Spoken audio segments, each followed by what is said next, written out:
আসসালামু আলাইকুম প্রিয় দর্শক, সবাই কেমন আছেন? প্রতিদিনের মতো চলে আসলাম এই মুহূর্তের 19শে মে 2026 রোজ মঙ্গলবারের খুবই গুরুত্বপূর্ণ ঝড় বৃষ্টি, নিম্নচাপ, কালবৈশাখী, শিলাবৃষ্টি, বজ্রবৃষ্টি ও ঘূর্ণিঝড়ের আবহাওয়ার সংবাদ নিয়ে। আজকের মেঘ বৃষ্টির সতর্কবার্তায় বাংলাদেশ আবহাওয়া অধিদপ্তর থেকে জানানো হয়েছে পরবর্তী 24 ঘন্টার মধ্যেই 8 বিভাগের 64 জেলার উপর দিয়ে ফের শুরু হতে পারে তীব্র তাপপ্রবাহ। আবারও তীব্র ভ্যাপসা গরমে অতিষ্ঠ হতে পারে জনজীবন। তবে দিনের বেলায় তাপমাত্রা বৃদ্ধি পেলেও রাতে হতে পারে স্বস্তির বৃষ্টি। আগামী 24 ঘন্টার ভেতরেই 8 বিভাগেই বৃদ্ধি পেতে পারে ঝড় বৃষ্টির প্রবণতা, এমনটাই ধারণা করছেন আবহাওয়াবিদেরা। অন্যদিকে বঙ্গোপসাগরের বুকে সৃষ্টি হয়েছে নতুন ঘূর্ণাবর্ত, তো ঘূর্ণাবর্ত থেকে আবারও সৃষ্টি হতে পারে নতুন লঘুচাপ বা নিম্নচাপ। এদিকে আজ রাতেই দুই বাংলার বিভিন্ন অঞ্চলের ওপর দিয়ে বয়ে যেতে পারে শক্তিশালী কালবৈশাখী ঝড়, এমনই সতর্কবার্তা আবহাওয়া অধিদপ্তরের। তো প্রিয় দর্শক, আজ থেকে পরবর্তী এক সপ্তাহ দেশের 8 বিভাগের 64 জেলা, ভারতের পশ্চিমবঙ্গ, আসাম, মেঘালয় ও ত্রিপুরা রাজ্যের কোন কোন জেলাগুলিতে আবহাওয়া কেমন থাকতে পারে বিস্তারিত আবহাওয়ার রিপোর্ট থাকছে আজকের এই ভিডিওটিতে। কে কোন জেলা থেকে দেখছেন কমেন্ট করে জানিয়ে দিন। প্রতিনিয়ত সঠিক আবহাওয়ার তথ্য পেতে আমাদের ইউটিউব চ্যানেলটিকে সাবস্ক্রাইব করে রাখুন। প্রিয় দর্শক, প্রতিদিনের মতো আমরা সরাসরি এ পর্যায়ে চলে আসলাম ইউরোপিয়ান আবহাওয়ার পূর্বাভাস মডেল রাডারের মেঘমালা প্লাস বৃষ্টিবাহী মোডে।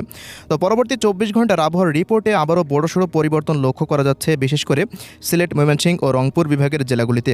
কোথাও কোথাও পরবর্তী 24 ঘন্টার মধ্যে মাঝারি থেকে ভারী থেকে অতি ভারী বৃষ্টিপাত হতে পারে।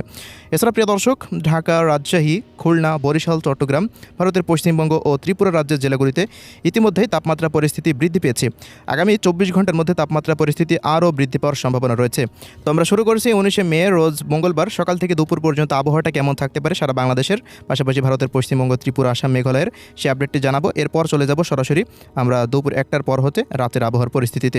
তো প্রিয় দর্শক, ঢাকা বিভাগের আবহাওয়া পরিস্থিতিতে দেখতে পাচ্ছি যে পরবর্তী 24 ঘন্টার মধ্যে 19শে মে রোজ মঙ্গলবার সকালের পর হতে মোটামুটি বেলা 1টা পর্যন্ত মাদারীপুর, ফরিদপুর, ঢাকা, নগরপুর, কাপাসিয়া, কটিয়াদি, কিশোরগঞ্জ এই অঞ্চলগুলোর কোথাও কোথাও মোট কথা ঢাকা বিভাগের প্রত্যেকটা জেলার উপর দিয়ে আকাশটা অস্থায়ীভাবে আংশিক মেঘলা নিয়ে থাকতে পারে।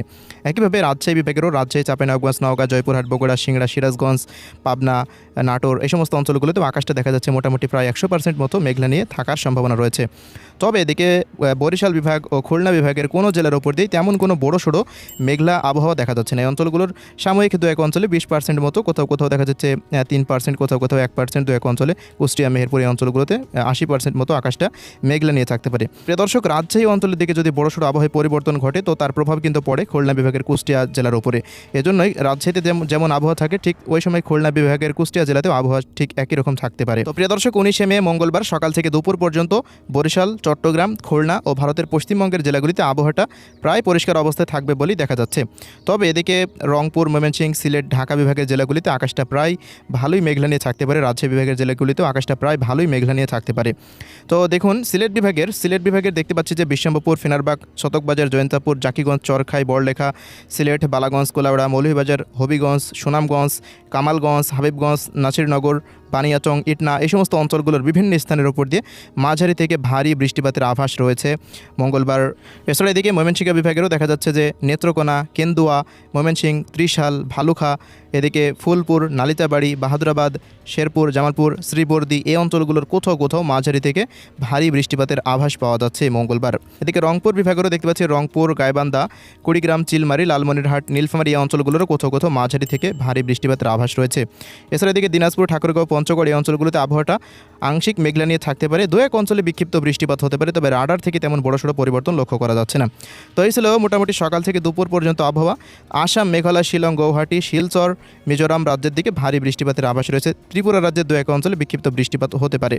তো যদি আমরা বেলা 1টার পরে আবহাওয়ার রিপোর্টে চলে যাই প্রিয় দর্শক, বেলা 1টার পর হতে দেখা যাচ্ছে আবহাওয়া প্রায় স্বাভাবিক অবস্থায় থাকছে। রংপুর, ময়মনসিংহ, সিলেট, ঢাকা, খুলনা, বরিশাল, এদিকে কলকাতা, এদিকে ত্রিপুরা রাজ্যের অধিকাংশ স্থানে দেখুন পুরো বাংলা জুড়ে আবহাওয়াটা পরিষ্কার অবস্থায় থাকতে পারে। বড়সড় মেঘলা নিয়ে থাকার তেমন কোনো সম্ভাবনা দেখা যাচ্ছে না। তো প্রিয় দর্শক, এবার মঙ্গলবার রাতের আবহাওয়ার রিপোর্টে চলে আসলাম। তো আমরা দেখতে পাচ্ছি যে মঙ্গলবার রাতের মধ্যে যশোর, মাগুরা, নড়াইল, কোটসাদপুর, এদিকে বালিয়াকান্দি, ফরিদপুর, মকসেদপুর, পাশাপাশি এদিকে কুষ্টিয়া, মেহেরপুর, পাবনা, রাজশাহী, নাটোর, পুঠিয়া, সিংড়া, ভাঙ্গুড়া, তাড়াশ এই অঞ্চলগুলোর বেশ কিছু স্থানের উপর দিয়ে বিক্ষিপ্ত মানের বৃষ্টিপাত হওয়ার সম্ভাবনা রয়েছে। এবারে অন্যান্য অঞ্চলগুলোতে তেমন কোনো বৃষ্টিপাতের আভাস পাওয়া যাচ্ছে না। মধ্যরাতের পর হচ্ছে আবারও সিলেট, ময়মনসিংহ, ঢাকা বিভাগের কিশোরগঞ্জ, গাজীপুর, টাঙ্গাইল এবং রংপুর বিভাগের প্রায় সবকটি জেলার উপর দিয়ে বৃষ্টিপাতের আভাস পূর্বাভাস রয়েছে মঙ্গলবারের দিন। এবাদে তেমন কোনো বড়সড় আবহাওয়া আমরা পরিবর্তন লক্ষ্য করছি না। ঢাকা, রাজশাহী, খুলনা, বরিশাল, চট্টগ্রাম, কলকাতা, ত্রিপুরা এই অঞ্চলগুলোতে তাপমাত্রা পরিস্থিতি আস্তে আস্তে আরও বৃদ্ধি পেতে পারে। বুধবারের দিনও দেখা যাচ্ছে যে ভারী বৃষ্টিপাতের আভাস রয়েছে রাজশাহী বিভাগের সবকটি জেলাতে, এরপর রংপুর, ময়মনসিংহ, সিলেট, ঢাকা বিভাগেরও সবকটি জেলাতে ভারী বৃষ্টিপাতের আভাস পাওয়া যাচ্ছে বুধবারের দিন। তো প্রিয় দর্শক, যারা রোদের কাজ করছেন আপনারা মোটামুটি মঙ্গলবারের দিন সেরে নিতে পারেন। বুধবারের পর আবার দেখা যাচ্ছে যে ভারী বৃষ্টিপাত ধেয়ে আসতে পারে রংপুর, রাজশাহী, ময়মনসিংহ, সিলেট, ঢাকা বিভাগের জেলাগুলিতে। তবে খুলনা, বরিশাল এই অঞ্চলগুলো, চট্টগ্রাম, কলকাতা এই অঞ্চলগুলোতে আবহাওয়াতে তেমন পরিবর্তন লক্ষ্য করা যাচ্ছে না। বৃষ্টিপাতের সম্ভাবনা প্রায় দেখা যাচ্ছে যে 20% মতো বৃষ্টিপাত হতে পারে, তবে বাকি 80% বৃষ্টিপাত হওয়ার সম্ভাবনাই কম রয়েছে। 21 তারিখের পর হতেও বৃষ্টিপাতের প্রবণতা দুই বাংলা জুড়ে আরও বৃদ্ধি পাওয়ার সম্ভাবনা রয়েছে, তেমনই পূর্বাভাস পাচ্ছি। এছাড়াও প্রিয় দর্শক, আগামী 23 বা 24 তারিখের পর হতে নতুন একটি বৃষ্টিবলয় সক্রিয় হওয়ার সম্ভাবনা রয়েছে। তো নতুন বৃষ্টিবলয় যদি সক্রিয় হয় তো পুরো মে মাস জুড়ে কিন্তু বৃষ্টিপাতের পূর্বাভাস থাকছে পুরো বাংলাদেশ জুড়েই। এছাড়া প্রিয় দর্শক, আগামী 28শে মে পবিত্র ঈদ উল আজহার দিনও দেশের বেশ কিছু অঞ্চলে বৃষ্টিপাতের সম্ভাবনা রয়েছে।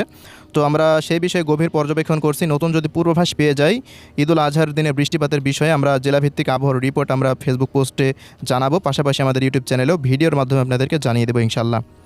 তো প্রিয় দর্শক, আজকের ভিডিওতে আলাদাভাবে কোনো জেলার নাম নিয়ে তেমন কোনো পূর্বাভাস করা সম্ভব হয়নি, কারণ আজকে বৃষ্টিপাতের এলাকা খুবই কম ছিল, জন্য আলাদাভাবে জেলাভিত্তিক আবহাওয়ার রিপোর্ট দেওয়া সম্ভব হলো না। আপনার জেলার যদি নির্দিষ্ট আবহাওয়ার তথ্য পেতে চান, আমাদের ভিডিওর কমেন্ট বক্সে ফেসবুক পেজের লিঙ্ক আছে, সেই লিঙ্কে ক্লিক করে আমাদের পেজে মেসেজ করতে পারেন, তাহলে আমরা আপনার জেলার নির্দিষ্ট আপডেট দিয়ে দেবো ইনশাল্লাহ। তো এখানে ভিডিও শেষ করছি। আল্লাহ হাফেজ।